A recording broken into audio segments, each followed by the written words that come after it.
Hello, everybody. Naughty Nan and Dice. How you doing? Doing good? I hope so. Hope you're all doing great. I'm going to go over a little bit of some of Trump's bullshit, even when he was running for the 2020 election. This was said actually during a debate with Joe Biden about his Chinese bank accounts and all the rest of the stuff, right? Man, that man lies. Over 40,000 lies in 4 years. Jesus Christ, that's a lot of time. I'm telling you, when he could have been doing something. Ooh, look at me all crooked here. When he could have been doing something good for people.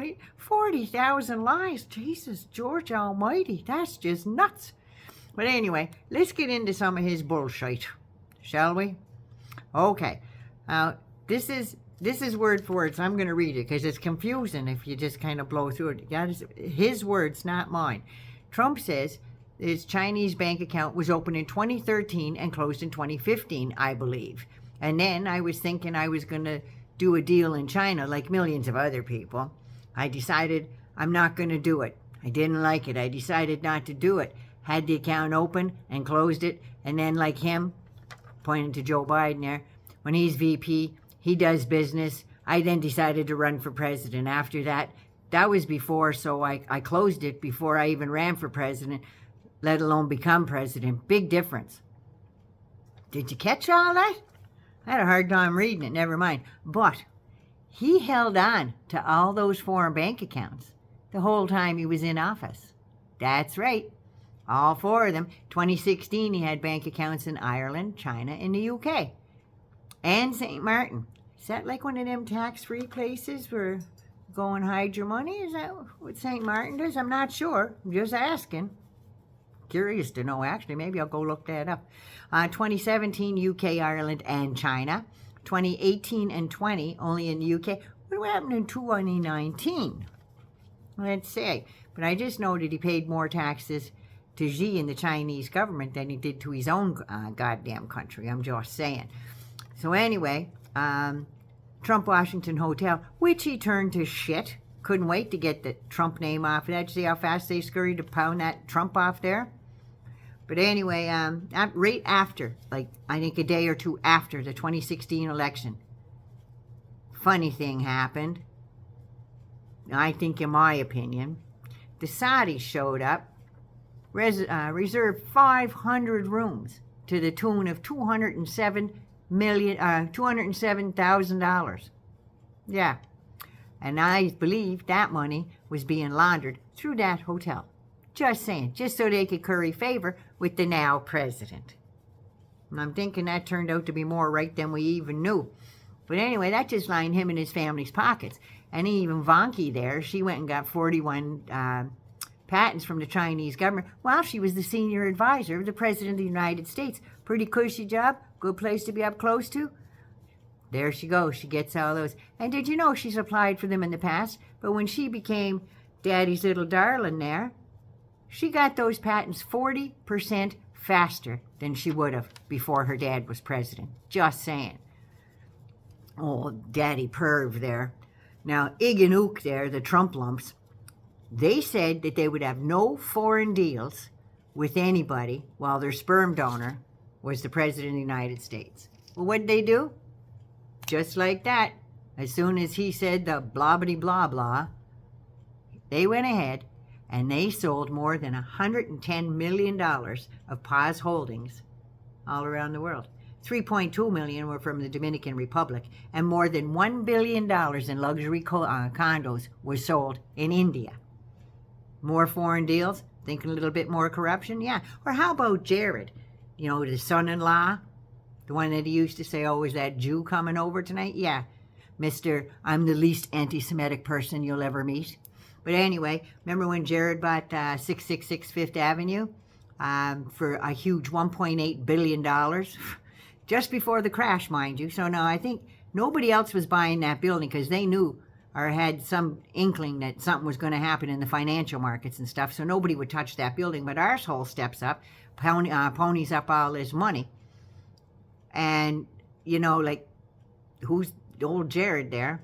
He's not the sharpest, he's not the shiniest penny in the piggy bank, I'll say that. Oh, that's my beeper going off on my oven. But he paid the highest price ever for a property of that caliber anywhere. They didn't see him coming. They invited him, for Christ's sake. But anyway, $1.4 billion mortgage on that place was coming due in 2019. See where I said it was 2018 and 2020? This is the 2019 bullshit. That mortgage was coming due while Trump was president and Jared was his jack of all trades and master of fuck all. Begged Qatar for help. But he was told no. So, and this is my opinion only, just surmising here, that he sold secrets to the Saudi government, got that blockade going to Qatar. So, to the Saudi prince there, they set up the blockade. Now this, I think, is in retaliation because Qatar told them, no, we're not going to give you our money.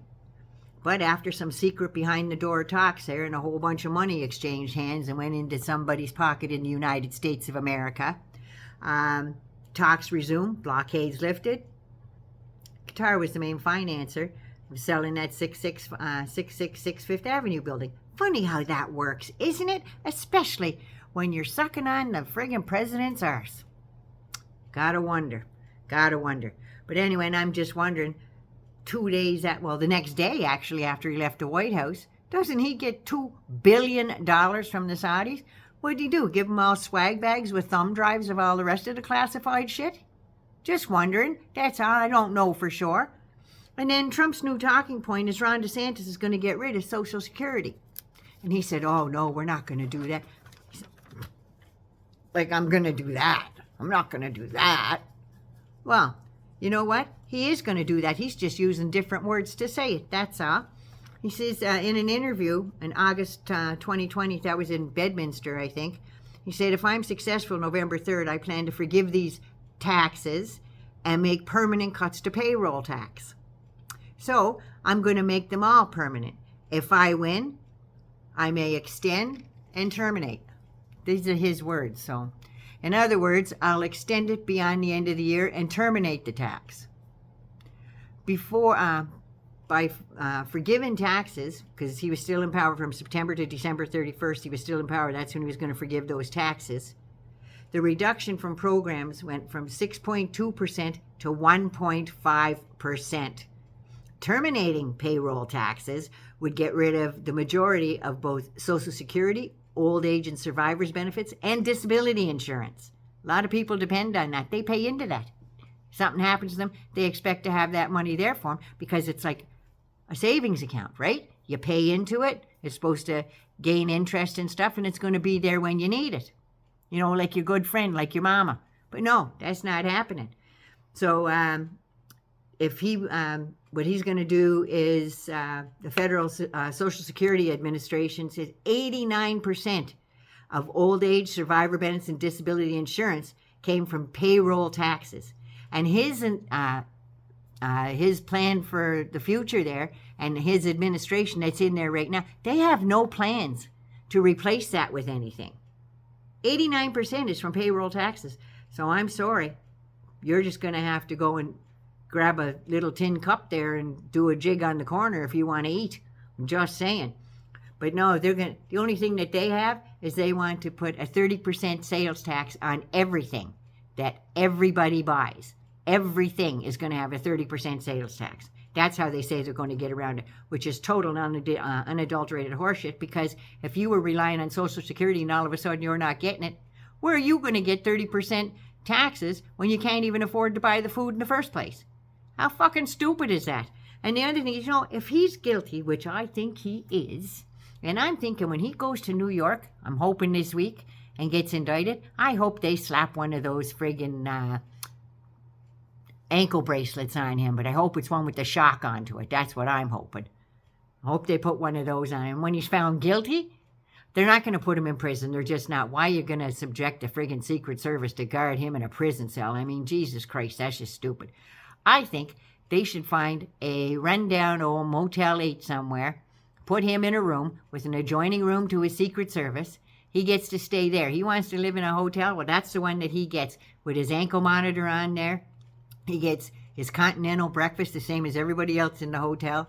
He's got no phone, no internet, no golf, no parties, And no more wedding crashers. That's what I'm hoping for him. Just saying. Naughty Nana loves you. If you love the video, thumbs it up. If you love your family and friends, give it a share. And please, leave a comment and subscribe to this channel, because I know you want to. Naughty Nana loves you. Be good, be safe. Mwah. Be good to you first so you can be good to others. I love y'all.